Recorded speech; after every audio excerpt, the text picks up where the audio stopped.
Welcome back ناظرین احسان افضل صاحب سان گال بول جو سلسلہ جاری ہے وزیر اعظم جا معاون خصوصی ہیں انہوں سے معلوم کرنا چاہیے. احسان صاحب ایک چیز سمجھ سے بالا تر ہے, تھوڑی سی سمجھنا چاہتا ہوں. آپ کہتے ہیں کہ پی ٹی آئی کی حکومت ہوتی تو آپ کے تمام لیڈر ہوتی تو معاملہ کہاں سے کہاں پہنچ جانا تھا, بہت بڑا نقصان ہونا تھا, سری لنکا بن جانا تھا. عام آدمی کیسے سے ایک چیز سوچتا ہوں کہ کیا ذخائر ہمارے $1 تک پہنچ جاتے, پٹرول کی قیمت 500 روپے ہو جانی تھی, یا آئل گھی تھی پتی یہ ان کی قیمتیں ڈبل سے ٹرپل ہو جانی تھی, یہ ہونا تھا یا اس سے بھی بدتر ہونا تھا اگر عمران خان کی حکومت رہتی؟ دیکھیں, عمران خان نے پٹرول پہ سبسڈی دینا شروع کر دی اور وہ سبسڈی جو تھی وہ 70 سے 100 ارب ماہانہ بنتی تھی. اس کا یہ مطلب ہے کہ حکومت پاکستان پٹرول پہ نہ ٹیکس کما رہی تھی, نہ پیٹرولیم لیوی کما رہی تھی. حکومت کو اگر پٹرول 100 روپے کا پڑ رہا تھا تو وہ اس میں 25 سے 30 روپے آپ کی جیب میں ڈال رہی تھی. آپ کہیں گے حالات کہاں پہنچ؟ نہیں, میں وہی بتا رہا ہوں نا, آپ تو کہیں گے یہ بڑا اچھا کام تھا, عوام کو حکومت جیب سے پیسے دے رہی تھی, لیکن ہم تو جتنی ہمیں قیمت پڑ رہی تھی اس سے سستی بیچ رہے تھے. اور عمران خان نے کہا تھا یہ جولائی تک پرائسز فریز ہو گئی, بجلی جو ہے وہ بھی سستی کر گیا عمران خان. تو اگر یہ سلسلہ چلتا تو ملک کو 500-600 ارب کی اور ڈز پڑنی تھی. آئی ایم ایف نے آپ کے جس طرح کی مینجمنٹ وہ کرتے رہے, میں آپ کو 2 لوگوں کی ان کی بات بتا دیتا ہوں. شبر زیدی صاحب, انہوں نے ان کے چیئرمین ایف پی آر تھے, ریٹائر ہونے کے بعد انہوں نے کہا کہ یہ تو ملک دیوالیہ ہو چکا ہے. اچھا, شوکت ترین صاحب ابھی وزیر خزانہ کا حلف نہیں لیا تھا, انہوں نے کیا کہا, انہوں نے کہا کوئی ڈائریکشن نہیں ہے معاشی, غلط انہوں نے پالیسیاں 3 سال انہوں نے اپنائی. تو اگر وہی وہ لے کے چلتے رہتے, حفیظ شیخ میں نہیں ان کو پتا تھا وہ آنے لگے, اس کے باوجود انہوں نے آنے سے پہلے, حلف اٹھانے سے پہلے پوری کہانی کلیئر کی کہ یہ کوئی ڈائریکشن پہ وزن نہ پڑے. تو اب آپ دیکھیں کہ میں سمجھتا ہوں کہ جو سری لنکا کا حال ہے وہی پاکستان کا حال ہوتا. آپ کے سوال کا جواب, اس سے بدتر حالات ہونے تھے. دیکھیں جب ڈالر, میں آپ کو عام آدمی تو سوچتا ہے نا کہ اس کے لیے تو یہ حالات بڑے تشویشناک ہیں. دیکھیں میں آپ کو بتاتا ہوں, آپ ڈالروں سے, آج یہ پاکستان کی بدقسمتی ہے کہ آپ کو آٹا بھی ڈالر سے منگوانا پڑتا ہے, امپورٹ کرنا پڑتا ہے. ہمارے دور میں ہم امپورٹ نہیں کر رہے تھے آٹا, آپ کو چینی بھی امپورٹ کرنی پڑتی ہے, آپ کو کھاد بھی امپورٹ کرنی پڑتی ہے. لیکن آپ کے دور میں ایکسپورٹ ہو جاتی تھی, پھر بعد میں امپورٹ کرنا پڑتی تھی. نہیں, ہمارے دور میں شارٹیجز نہیں پیدا ہوئی. دیکھیں آپ کو جو ہے یہ ایکسٹرا ہوتا تھا, بھیج دیتے تھے. آج آپ کو کپاس بھی, جو یہ کاٹن بھی امپورٹ کرنی پڑتی ہے, پہلے بھی ہم کرتے تھے. اس کے ساتھ ساتھ آپ آ جائیں, آپ کا پیٹرول, آپ کی بجلی, آپ کی وہ امپورٹڈ فیول پہ چلتی ہے. تو اگر ڈالر ختم ہو جائے, آپ پوچھ رہے ہیں نا کیا ہوگا, اگر ڈالر ختم ہو جائیں ان سب چیزوں کی قلت پیدا ہو جائے گی, آٹے کی, کپاس کی, کوکنگ آئل کی. ڈالر ختم ہو گئے, پیٹرول ختم ہے, آٹا ختم ہے, سب چیزیں ختم ہے, مل نہیں رہی. نہیں, آٹا نہیں ختم, اب لائنیں لگی ہوئی, لوگ سندھ میں مر رہے ہیں. دیکھیں سستا آٹا کے لیے لائنیں لگی ہیں, مہنگا آٹے کے تو اویلیبل ہے. ہماری کمیونٹی, امیر کمیونٹی کتنا پرسنٹ ہے؟ نہیں, 70%. دیکھیں میں ایگری کرتا ہوں, لیکن ابھی دیکھیں آج ہم آئی ایم ایف کے پروگرام میں ہیں. آئی ایم ایف کا پروگرام ہم بحال کر رہے ہیں, جس کا مطلب ہے کہ یہ جو تنگی ہے ڈالرز کی, جو شارٹیج ہے, جو میں نے تسلیم کی کہ ہے, وہ ختم ہونے جا رہی ہے.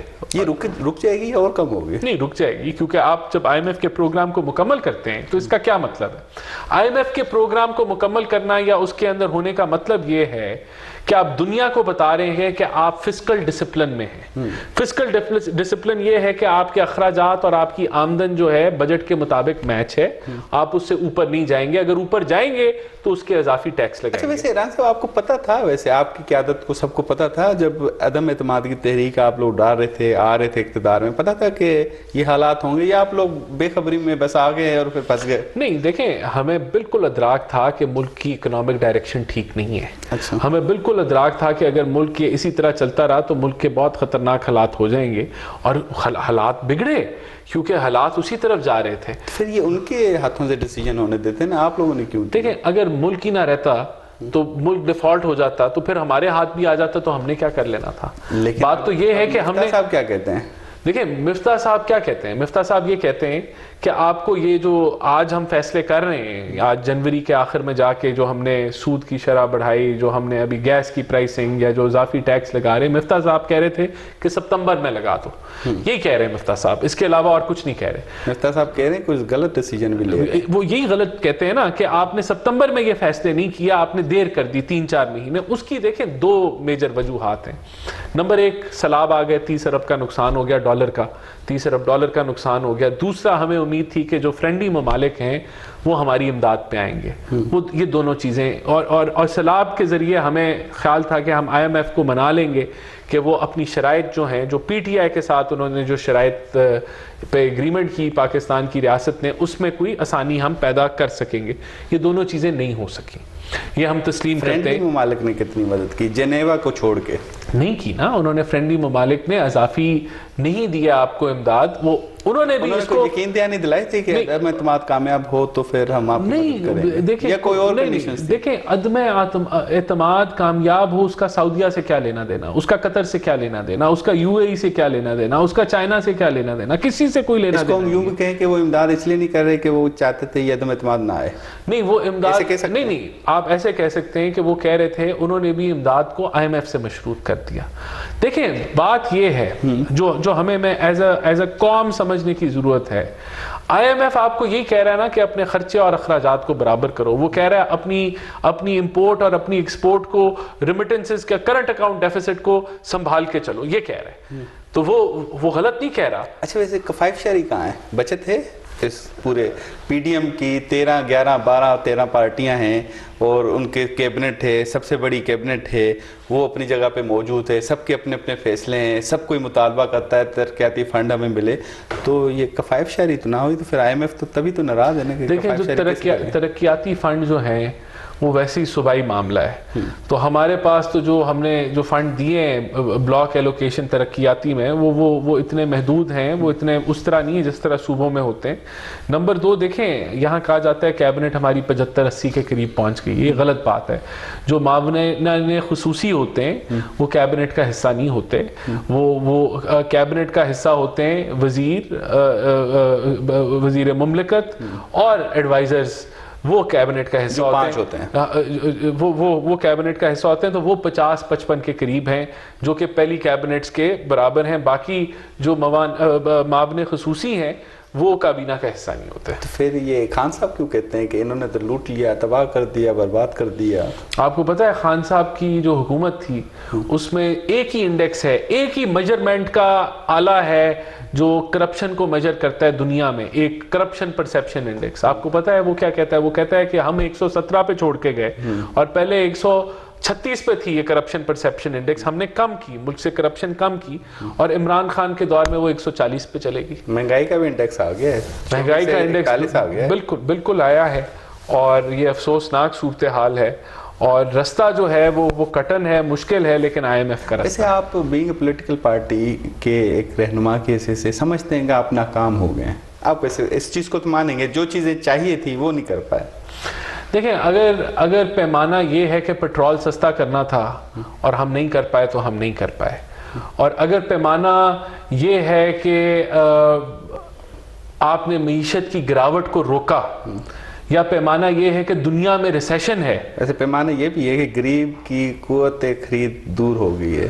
ہاں نہیں میں وہی کہہ رہا ہوں کہ میں مہنگائی کو تو تسلیم کر رہا ہوں، لیکن دیکھیں ہر وقت جو ہے نا پیمانہ پرفارمنس کا مختلف ہوتا ہے۔ مجھے صرف اگر یہ بات مکمل کرنے دیں، جب دنیا کی معیشت زوال پہ ہوتی ہے تو آپ کا ملک بھی دنیا میں ہے نا، اس کے اوپر بھی اثرات پڑیں گے، اور آپ کا ملک جو ہے معاشی طور پہ کمزور ہے تو وہ اثرات گہرے پڑیں گے۔ ہاں صاحب کہتے ہیں 2 سال کرونا کے دنوں میں تو ہم نے تو معیشت ٹھیک رکھی ہے، تو جب یہ میں اس کا جواب میں دوں گا بالکل آپ کو، لیکن جب گراوٹ میں آپ گراوٹ کو روک دیں یا گراوٹ کو کم کر لیں اور اس کو مینج کر لیں تو میں سمجھتا ہوں یہ بہترین کارکردگی۔ اب کرونا پہ آ جائیں، دیکھیں کرونا میں کیا ہوا، دنیا بند ہو گئی، پاکستان کے اندر ہم نے بند نہیں کی، ہم نے چلائی رکھا کام، لوگوں کی اموات ہوئی، ہمارا جو بھی تھا معاملہ ہم نے چلائی رکھا، ہماری ایکسپورٹس جو ہیں وہ بہتر ہو گئی۔ امپورٹس کرونا میں گر گئیں کیونکہ آپ کی LNG کی قیمتیں کریش کر گئیں، پیٹرول کی قیمتیں کریش کر گئیں، نتیجہ کیا آیا کہ آپ کا کرنٹ اکاؤنٹ سرپلس ہو گیا.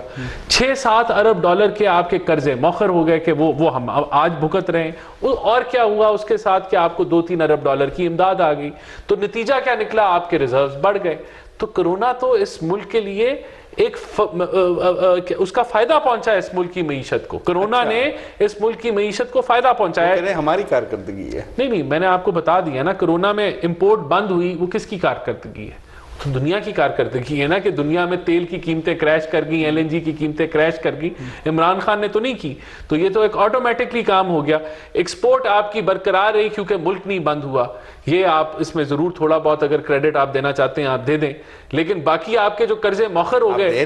نہیں میں بالکل دیکھیں ایکسپورٹس بڑی, لیکن اس میں ان کا کتنا رول ہے اور ملک نہیں بند ہوا وہ کتنا رول ہے, وہ اس پہ ڈیبیٹ کی جا سکتی ہے. لیکن یہ وجوہات تھیں کہ کرونا کے اندر ہماری, کیونکہ امپورٹ اورینٹڈ اکانومی ہے نا, تو امپورٹ آپ کی کم ہو گئی. اچھا جسٹر دیا آپ نے, ایک چیز تو تسلیم کی, مطلب اچھے سیاستدان کے ناطے جیسے ترقی یافتہ ممالک میں ہوتا ہے, آپ نے کچھ تو اعتراف کیا کہ انہوں نے کرونا کے دنوں میں ایک چیز تو اچھی کی. ہاں ایکسپورٹ بڑی, دیکھیں اس میں رول تو گورنمنٹ کا ہوتا ہے نا ویسے, یہ تو آپ مانتے ہیں. اب اگر سیلاب آ جائے تو اس میں ہمارا رول آپ بنا دیں کہ سیلاب ہماری وجہ سے آیا ہے, تو وہ تو یہ کرونا بھی قدرت سے آیا, اور جو قدرت کی وجہ سے. الگ بات ہے کہ سندھ کا سیلاب کتنے مصنوعی ہے, نااہلیوں کی وجہ سے سندھ حکومت کی.